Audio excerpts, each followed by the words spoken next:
gonna get weird and do some ASMR charting while I make love to the microphone while staring into your eyes. Just kidding. It is time to take a look at the charts on Bitcoin and figure out what's going on. First, I want to say a big thank you for 8,500 subs on YouTube. So really appreciate all of the love and support. If you're new here, make sure that you are not one of the unsubscribed people like this and you smash that button and support the channel. Also, I've got kind of a big announcement, so make sure that you stay tuned for the end of this short video. All right, let's talk banks real quick. I'm not going to harp on the banks that you guys have already heard about in the news over the last week or two, but I will say that beware of Wells Fargo and Credit Suisse. Wells Fargo last night initiated a $9.5 billion shelf offering, and Credit Suisse today is down 20%. So on our weekly, this doesn't really look that great to me, and it's turning into a swing failure pattern on the daily. We'll get to that in a second. But just take note that even with this bigger volume going into this top side, just the OBV is just moving down and making lower lows. It actually also broke down out of this channel.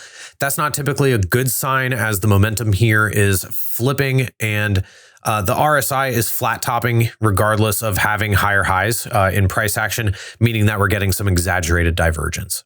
So on the daily chart, you can see here we've got this really big wick yesterday. Today, if this is followed up by some kind of bearish engulfing or doji, to me, that would confirm that the probability of this flipping over is greater than the chance that it rockets up to 30K.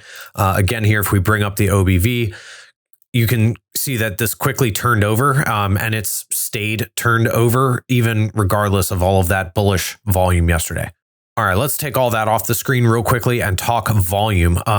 Just real quick, our first naked point of control is at 22.3. We know that that's a key level from before. And honestly, this is probably the level that I'm going to be looking at as at least my first take profit on shorts. Okay, so all of our naked points of control are below us and we have a huge cluster down here that we never rechecked. I'm not really too worried about this right now, but I am keeping an eye up at our 22.3 level. Switching over to Ichimoku real fast. Did we get a TK cross here yet? Yes and no. So they're in a weird situation, which actually isn't all that uncommon. They are directly on top of each other. That's why you can only see the red line here. The blue line, if we zoom way in, is actually directly on top of this here. So this means that it literally could go either way depending on the next day or so of price action. So this is going to be something I'm also going to watch very closely, is for some kind of confirmed cross of our TK here on our daily Ichimoku.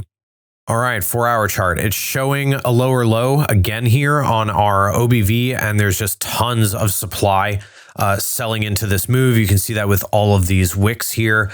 This makes sense to me from the overall cumulative volume that was increasing on Binance and Coinbase over the last week. There was just whales that were just relentlessly buying and pushing this price action higher.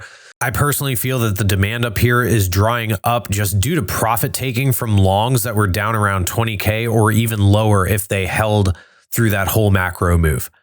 All right, let's take a look at our liquidation heat map. That's what you guys are all here for. This is brought to you by highblockcapital.com. Link for that is in the description below for more information. This is on the 12 back look back period, aggregating from BitMEX, Bybit, and Binance. Let's just zoom in here real quick and just take a closer look.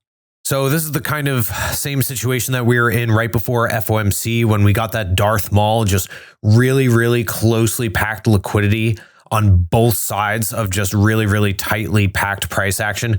This normally results in some kind of Darth Maul candle where you shoot up really quickly and down really quickly, and it just snags all of the liquidity in both directions. Honestly, that is definitely a possibility here for that to be happening, is just a sweep of both sides. Today, I think that we're mostly going to be chopping around, and I think tomorrow is going to be the day that we see the next wave of volatility with the job reports numbers as well as the housing startup numbers. And that's going to be from the legacy side. So legacy is probably going to drag this around a bit. Switching to the individualized levels, we can see it's heavily skewed longs that are offsides here, still with, what is this, 16 billion in estimated total leveraged value. So I'm thinking the highest we go for at least today is going to be like 25.5, 25.6 maybe. And if we do get that move to the top side, that's probably where we'll stall out until we see more volatility tomorrow, potentially again higher, to snag the rest of that liquidity, put in some kind of a double top, and then reject to the downside.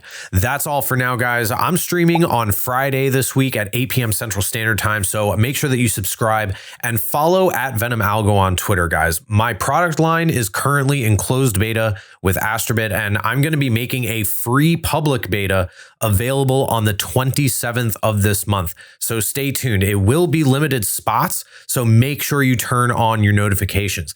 Thank you again for the 8,500 subs on YouTube. I really appreciate the love and support. And until Friday night, happy trading.